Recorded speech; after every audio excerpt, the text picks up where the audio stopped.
한번 따라할까요? 해로 여길 것과 자랑으로 삼을 것. 예, 해로 여길 것과 자랑으로 삼을 것. 이 두 가지가 우리에게 있는데 오늘 이 말씀을 가지고 이 제목을 가지고 여러분과 은혜를 나누도록 하겠습니다. 여러분, 사람은 변합니까? 변하지 않습니까? 안 변합니까? 변합니까? 여러분들은 예수님 믿고 난 뒤에 많이 변했습니까?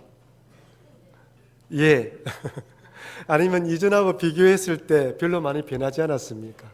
만약 변했다면 어떻게 변했고 변하지 않았다면 어떤 부분이 고집스럽게 변하지 않습니까? 심리학자들에 의하면 사람의 두 가지는 절대 변하지 않는다고 합니다. 첫째는 IQ, 지능은 변하지 않는데요. 두 번째는 기질입니다. 그 사람의 기질은 절대로 변하지 않는다고 합니다. 이것은 태어날 때부터 정해진 것이며 부모로부터 물려받은 유전적인 틀이라고 합니다. 변하지 않는다는 것이죠.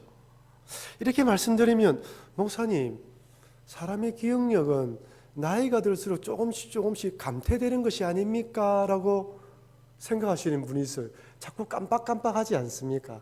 이것에 대해서 이 심리학자들은 기억력이 감퇴돼서 그런 것이 아니라 너무 많은 정보가 들어와서 찾는 데 시간이 걸리는 것이랍니다. 그러니까 여러분, 깜빡깜빡할 때 내가 머리에 든 것이 많아서 그렇구나라고 긍정적으로 생각하시면 됩니다. 실제적으로 여러분, 아멘, 좋습니다. 실제적으로 여러분, 영이라는 이름을 생각해 보십시오. 딱 영이라는 이름을 듣는 순간 머릿속에 김영희, 이영희, 서영희, 저영희 많이 떠오르지 않습니까?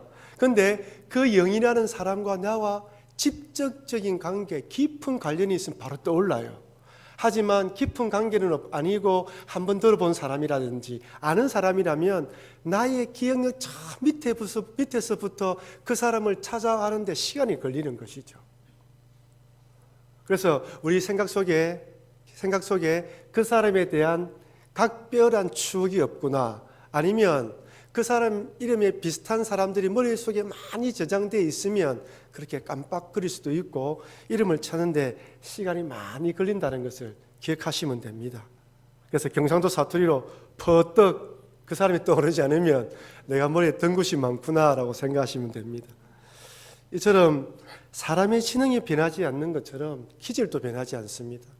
급한 사람, 느긋한 사람, 여러 가지 기질이 있잖아요. 절대 변하지 않는다고 합니다.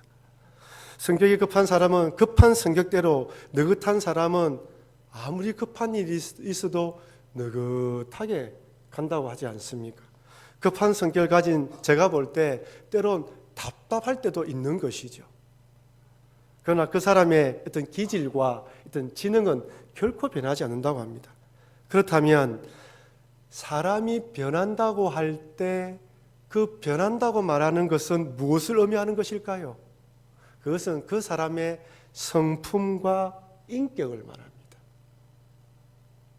좋은 환경과 수준 높은 교육, 좋은 습관은 사람의 성품과 인격 형성에 영향력을 미쳐요.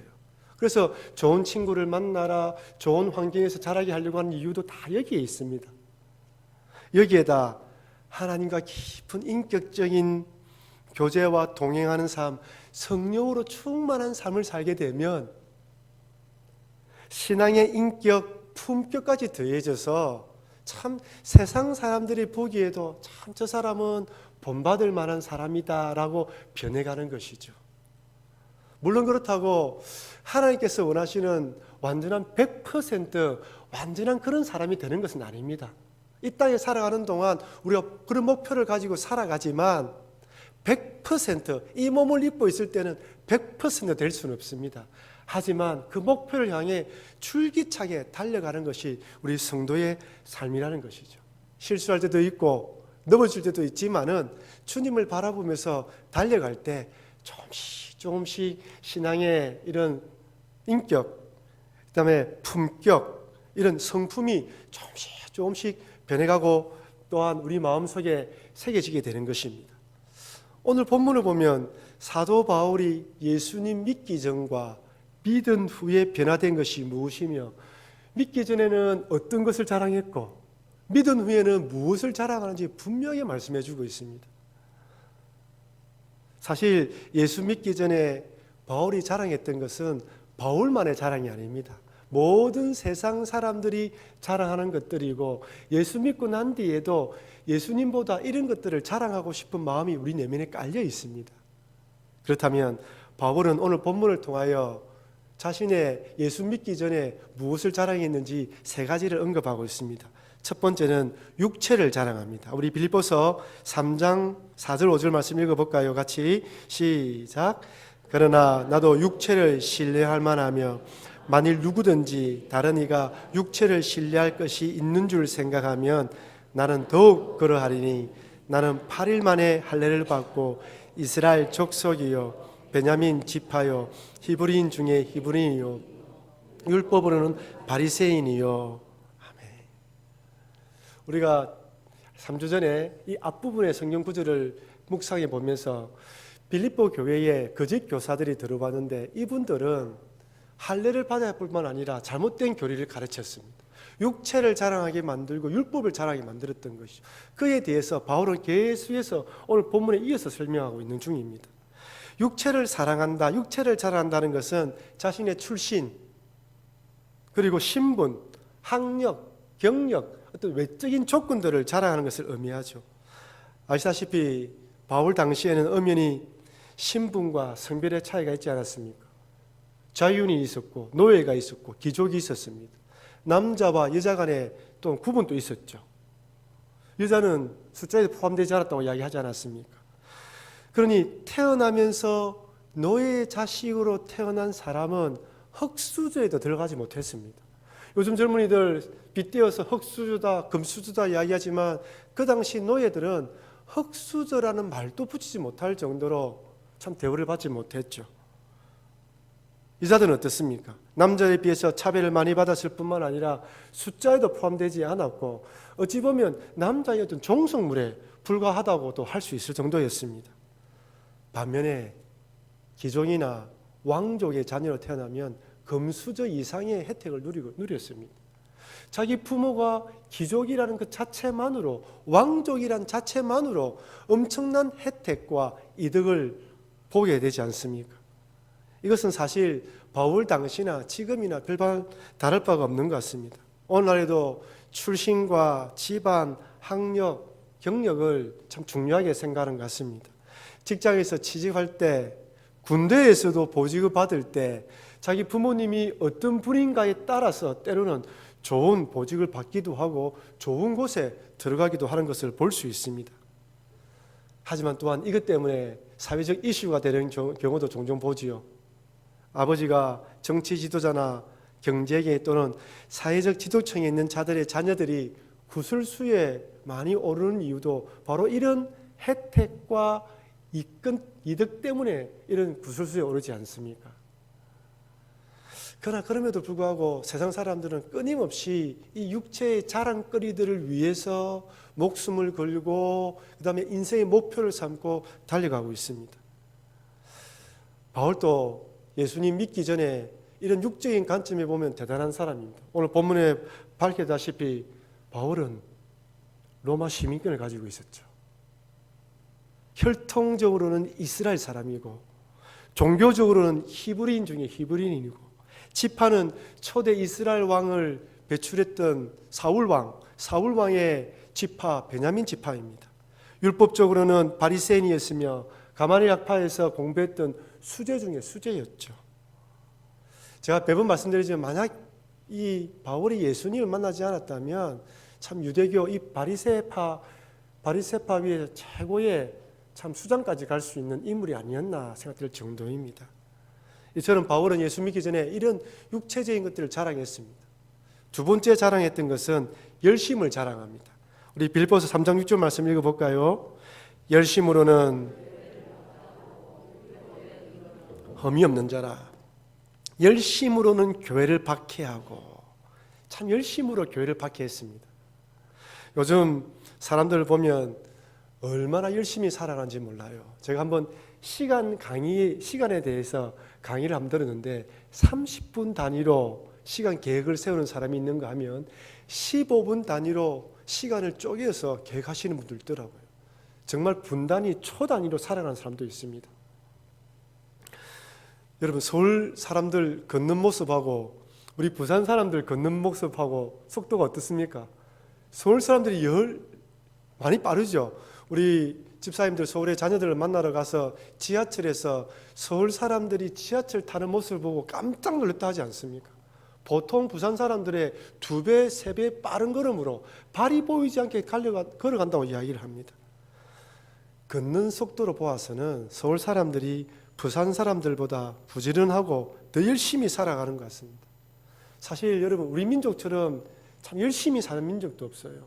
세계 어디에 가든지 살아남는 민족이 우리 민족입니다. 중동에서 모피코트를 팔고 알래스카에서 냉장고를 판다고 하지 않습니까?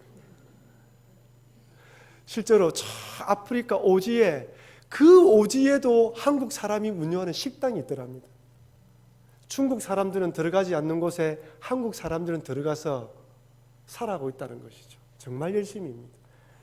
외국에 나와 있는 우리 교민들 보면요, 정말 열심히 해요. 참 백인들이나 다른 사람들은 따라가지 못할 만큼 참 열심히 일을 합니다. 저희 부모님 세대를 한번 생각해 보십시오. 참 70년대, 60년대 그렇게 가난하고 못 살던 시절, 말로 할 수 없는 고생 가운데서도 자녀들 공부시키기 위해서 얼마나 열심히 했습니까? 사실 우리 부모님 세대들 때문에 오늘의 대한민국이 있다고 해도 참 과언이 아닙니다. 근데 여러분, 한번 따라합시다. 열심히 사는 것도 중요하지만 더 중요한 것은 방향성이다. 열심히 사는 것도 중요하지만 어느 방향을 향해 달려가느냐가 중요하다는 것이죠. 사도 바울을 한번 보십시오. 바울도 정말 열심히 살았습니다. 6절 말씀처럼 열심히 교회를 핍박하고, 예수님 믿기 전에는 교회를 핍박하는 것이 하나님을 위한 열심이고 하나님을 사랑하는 것이며 하나님을 위하는 것이라고 생각하고 열심히 달려갔습니다. 하지만 방향이 틀렸죠. 하나님을 향한 열심이라고 믿었지만 실상은 하나님을 대적했으며 하나님을 회방하는 자였으며 포악하는 자였으며 하나님과 원수처럼 행한 자였습니다. 여러분, 가끔은 내가 바른 방향으로 열심을 내고 있는지 돌아봐야 합니다. 교회에서 봉사하실 때, 아니면 아이들을 지도할 때, 자녀들을 양육할 때 내가 하나님 안에서, 믿음 안에서, 신앙 안에서 자녀들을 양육하고 봉사하고 있는지 한 번쯤은 잘 돌아봐야 됩니다. 정말 하나님을 위한 열심히 돌아봐야 되는 것이죠. 세 번째로 바울은 어려움을 자랑했습니다. 우리 6절 말씀 한번 더 읽어보겠습니다. 열심으로는 교회를 박해하고 율법의 어로는 흠이 없는 자라. 율법의 어로는 흠이 없다고 이야기합니다. 본인이 직접 말해요. 바울은 율법의 조항에 비춰보면 흠이 없는 사람이었습니다. 정해진 시간에 기도하고 금식하고 말씀 읽었고 바리새인들만 하는 엄격한 규율도 따랐습니다. 겉으로 보기에는, 외모적으로 보기에는 바울처럼 열심히 있는 사람도 없었습니다. 남들도 보기에 정말 어려운 사람이었죠. 충분히 자기의 어려움을 자랑할 만한 인물이었습니다. 이것은 바리새인들도 마찬가지입니다. 바리새인들이 금식하고 기도하고 구제하는 모습을 바라보면 참 손댈 것이 없는 완벽한 삶을 살았어요. 하지만 예수님은 이런 바리새인들에 대해서 외식하는 자라 이야기를 하고 독사의 자식들이라고 책망합니다. 오늘날에도 바울과 같이 또한 바리새인처럼 자신의 어려움을 자랑하는 사람들이 있습니다. 법 없이도 살아갈 수 있는 사람, 천국이 있다면 저 사람은 천국 들어가야 돼 라고 말 들을 수 있는 그렇게 착한 사람도 있습니다. 근데 여러분, 어려움의 판단은 사람이 하는 것이 아니라 하나님이 하십니다. 우리 인간들끼리는 우리 서로 비교해서 저 사람이 나보다 좀 더 착하다, 저 사람이 나보다 좀 더 악하다라고 우리끼리 비교하고 판단하지만, 여러분, 맨 마지막에 우리의 삶에 대한 전체적인 결정과 결론은 누가 내립니까? 하나님이십니다.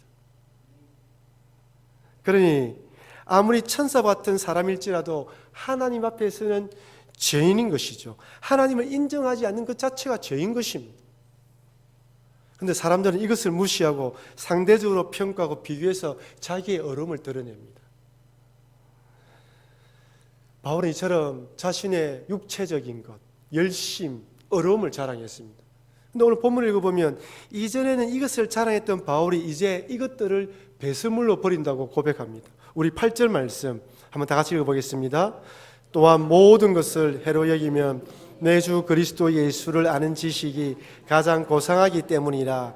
내가 그를 위하여 모든 것을 잃어버리고 배설물로 여기면 그리스도를 얻고. 어제의 자랑거리들이 오늘은 뭐로 변했습니까? 배설물로 변했죠. 예수 믿기 전에는 삶의 목표였던 것들이 예수 믿은 후에는 해로 여기는 것으로 변했습니다. 왜 그렇습니까? 예수 그리스도라는 참된 진리를 발견한 자들은, 참된 보화를 발견한 자는 무엇이 배설물이고 무엇이 진짜 보화라는 것을 알게 된다는 것입니다. 예수를 믿고 난 뒤에는 삶의 가치와 목표가 달라지기 때문에 때로는 도저히 세상 사람들은 이해하지 못하는 결정과 선택도 합니다. 어느 교회에 카이스트 교수님으로 재직 중인 한 집사님이 카이스트 교수직을 내려놓고 선교사로 떠났다고 합니다. 주변에 많은 사람들도, 심지어 목사님도 그분에게 교수님으로서 사회를 감당하십시오 라고 했는데, 그분은 선교사 되기 위해서 공부하고, 그리고 그 교회에서 그 선교사님을 파송하고 예배를 드렸다고 합니다. 파송 예배를 드리고 난 뒤에 그 선교사님이 인사말을 하시면서 이렇게 이야기했답니다. 예수 그리스도께 올인해 본 사람들만이 볼 수 있는 영역이 있습니다. 그래서 자신은 기꺼이 카이스트 교수라는 자리를 내놓고 선교사로 헌신할 수 있었습니다 라고 이야기를 하면서 자신을 위해서 기도해달라고 부탁했다고 합니다. 그분의 말을 바꿔서 해보면 예수 그리스도께 올인해보지 못한 사람은 결코 알 수 없는 신앙의 영역이 있다는 말씀입니다. 그러니 예수님을 참된 진리라고 알지 못하는 사람, 믿음 없는 사람들은 이렇게 결정하는 것을 절대로 이해하지 못합니다. 마태복음 13장 44절에 감추인 보화 비유가 나옵니다. 이 감추인 보화 비유를 한번 잘 생각해 보십시오. 천국은 마치 밭에 감추인 보화 같으니 사람이 이를 발견한 후 숨겨두고 기뻐하며 돌아가서 자기의 소유를 다 팔아 그 밭을 사느니라. 보화가 있다는 것을 발견한 사람은 전 재산을 팔아서 그 밭을 구입합니다. 하지만 보화가 있다는 것을 모르는 사람은 전 재산을 팔아서 그 밭을 사는 사람을 마음에 이해하겠습니까? 못하겠습니까? 이해하지 못하는 것이죠. 오직 보화가 있다는 것을 안 사람만 자기 전 재산을 투자할 수 있는 것이죠. 세상 사람들은, 우리 그리스도인들이 이해하지 못합니다.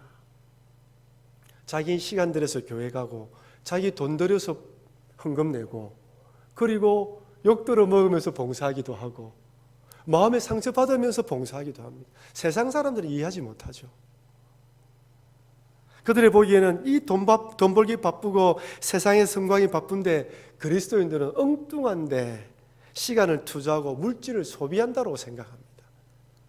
하지만 예수님을 깨달은 사람, 예수님이 참 진리라고 발견한 사람, 예수님이 보화라고 발견한 사람은 얼마든지 감사함으로 헌금할 수 있고, 욕을 들어 먹어도 그 자리 지킬 수 있고, 내가 있어야 할 자리에서 봉사할 수 있는 것이죠. 왜냐하면 예수 그리스도가 참된 보화라는 것을 깨달았기 때문입니다. 그렇다면 모든 그리스도인들이 바울처럼 세상 사람들이 자랑하는 이것들을 다 배설물로 완전히 버릴 수 있을까요? 여러분은 정말 이 세상의 자랑거리들을 배설물로 다 버렸습니까?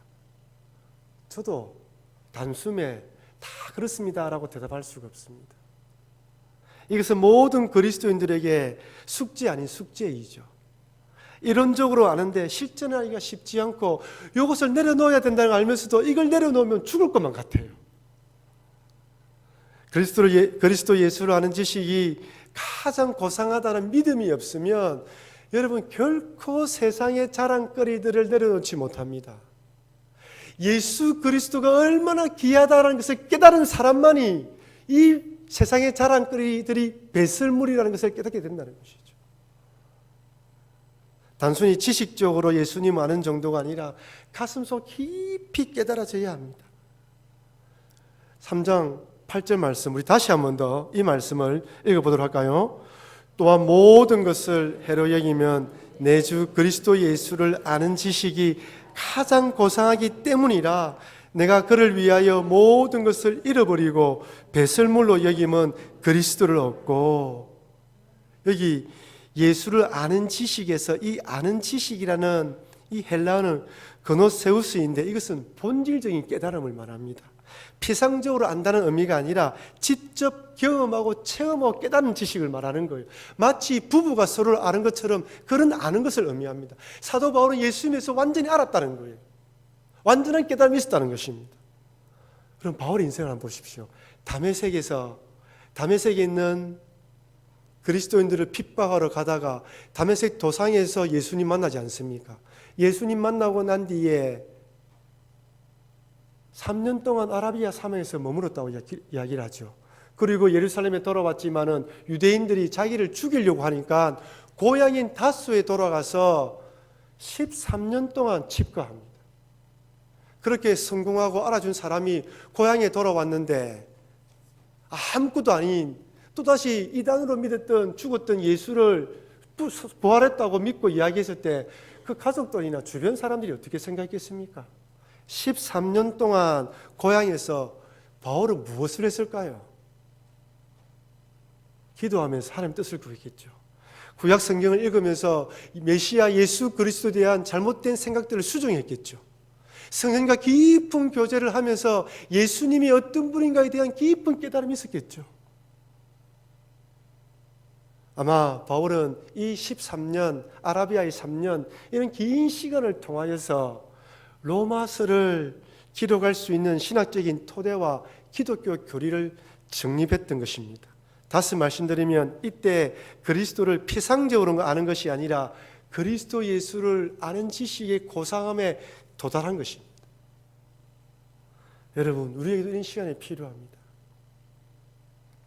하나님의 말씀을 깨닫기 위해 시간을 투자하고 배우며 실험하는 시간, 그 말씀이 무슨 의미인가 깨닫기 위해서 기도하면서 그 말씀과 실험하는 시간, 구약을 읽었는데 신약에 몰랐던 내용들이 연결되어지고 이게 들었던 말씀이 여기서 연결되어지는 기쁨들, 하나님의 말씀이 내 안에서 깨달아지는 기쁨들, 말씀을 보는 것이 얼마나 감사한가 하는 깨달아지는 기쁨들을 느껴질 때 그 예수님의 귀함이 내 마음에 느껴지는 것이죠. 그래서 바울은 에베소 교인들을 위해서 이렇게 기도합니다. 에베소 3장 18절 19절 말씀입니다. 너희 모든 성도와 함께 지식에 넘치는 그리스도의 사랑을 알아. 그 넓이와 길이와 높이와 깊이가 어떠함을 깨달아 하나님의 모든 충만하신 것으로 너희에게 충만하게 하시기를 구하노라. 아멘. 여러분, 우리가 이 평생을 살아가면서 예수님을 알려고 안다고 이야기를 해도 참 그 깊이 있는 지식에 다 도달할 수가 없습니다.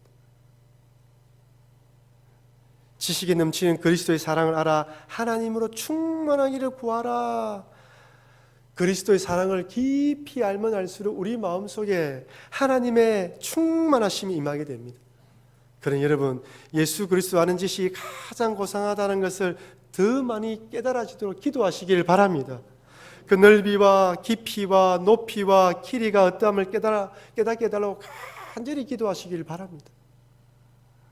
그러면 주님께서 우리를 충만하게 채우셔서 참된 것을 볼 수 있는 영적인 눈을 주실 것입니다. 이렇게 세상의 자랑거리들을 배수물로 버린 바울은 이제부터 그리스도를 통한 부활을 자랑합니다.